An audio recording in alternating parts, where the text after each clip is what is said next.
Another great interview segment from the Racing Insiders Show.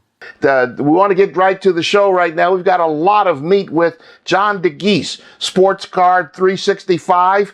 He's got a lot of inside information. It's going to bring us up to speed on the biggest headline in sports car racing, getting ready for the new Tudor United Sports Car Championship and testing that's going to start in the next couple weeks at Daytona and Sebring. Jonathan, it's good to have you here in the Racing Insiders. Well, thanks for having me on, Phil.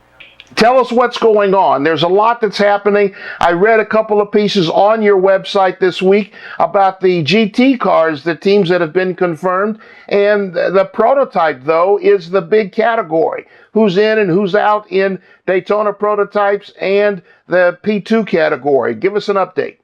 Yeah, that's the big question on everybody's mind right now, especially with the regulations slowly being defined. You know, over the last few weeks, IMSA's released some bulletins to teams basically outlining what has to be done to the Daytona prototypes and the P2 cars.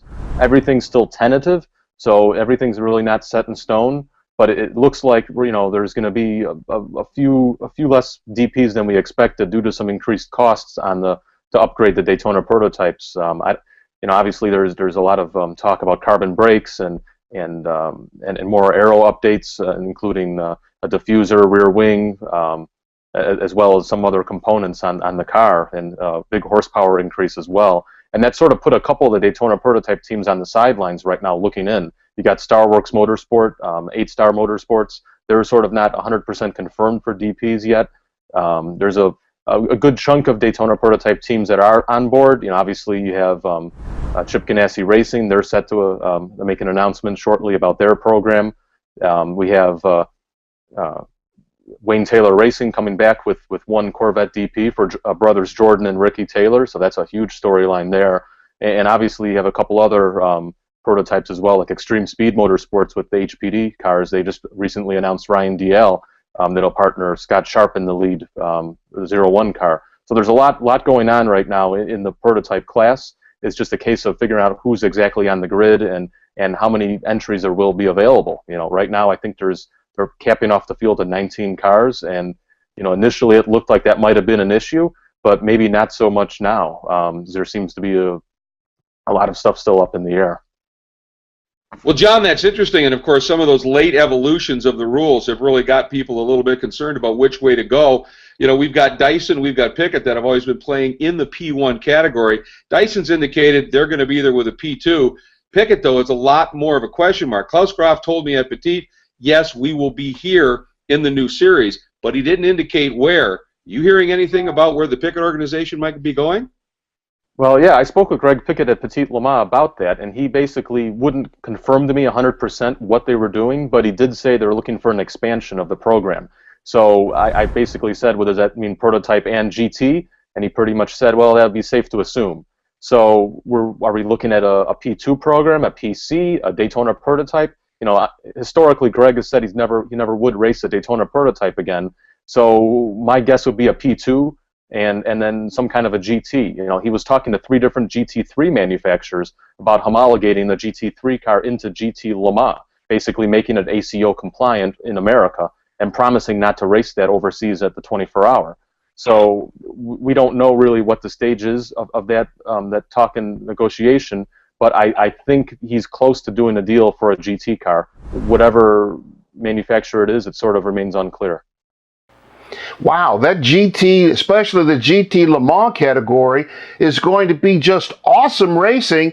All the prototype hemming and hawing is going to take away from the real racing center of what's going on in that GT category, don't you think? Yeah, GT Le Mans is going to be spectacular, just like we've seen in the ALMS this year. You know, then you add in 2 factory cars from Porsche. You know, obviously Core Autosport's going to be jumping in and running the operational support for that program. You're going to have those cars are going to be fully equipped with factory drivers, and so you're going to have Porsche go up against Corvette versus SRT versus BMW. Then most likely a Ferrari or 2, possibility of the Pickett car, whatever that materializes. Then I think Falcon will be obviously back as well. So there's a lot going on in that class. And the good news about GT Le Mans is that it remains relatively unchanged. So we won't really see many adjustments there. Also, open tire specifications, so you're still going to see Michelin and Dunlop and maybe some other brands like Falcon, jump in there as well. So it won't be a spec tire class as well.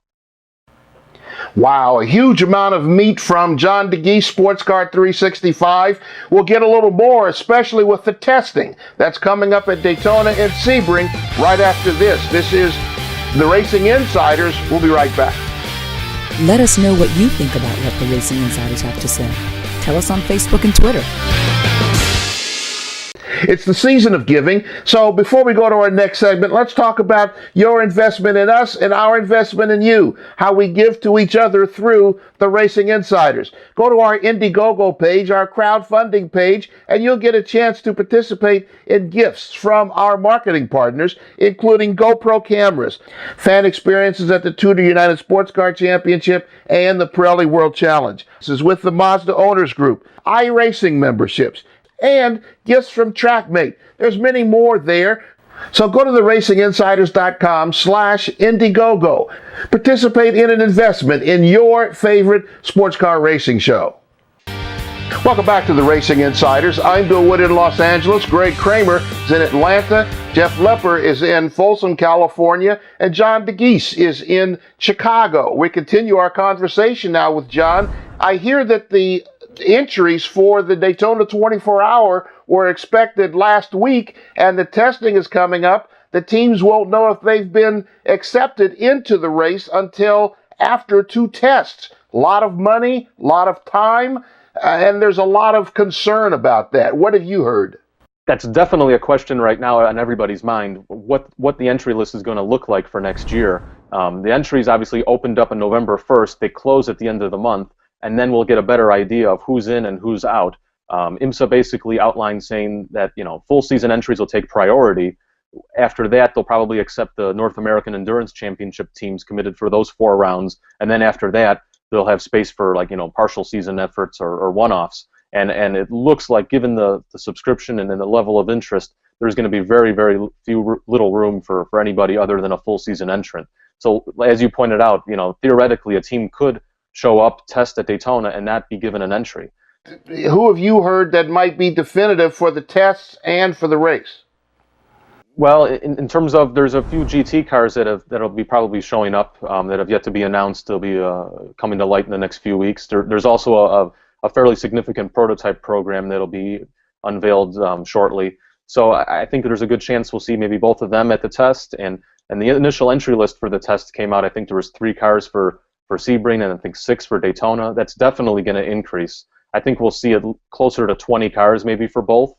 Probably more at Daytona, because you'll have some of the P2 teams like Extreme Speed and some of the PC teams wanting to get their first laps on the Daytona track. So these tests are going to prove pretty crucial, but I think the biggest beneficiary of these tests are going to be to balance the performance levels of the different cars, especially considering you're merging the ALMS cars together with Grand Am, and there's some new cars in GT Daytona, etc. So hopefully there's some more information gleaned from all the testing, and IMSA could get closer to finalizing the technical regulations for all 4 classes. Well, John, obviously with the rules not completely finalized, these tests, as you point out, crucial to getting data to get the final rule set established. But it's not unheard of in testing for teams not to actually show their hand, hoping to get a favorable set of rules that kind of tilts in their direction a little bit. Do you anticipate seeing any of this happening? Absolutely, and that's gone on over the years at the Roar Before the 24, the annual Rolex 24 official preseason test in January. I've spoken to some team owners before in the past who've said they don't even want to show up for the Roar because they never show their full strength, because they're scared that they might be hit with a balance of performance adjustment right before the race, or they don't want to show all their cards. It's huge to have this kind of, he's their trackside. He's not somebody that's reading releases. He's their trackside, a true insider. Thanks, John. The Racing Insiders on MAV TV every Thursday at 2 and 5 o'clock Eastern, and again on Saturdays at 12:30 midday.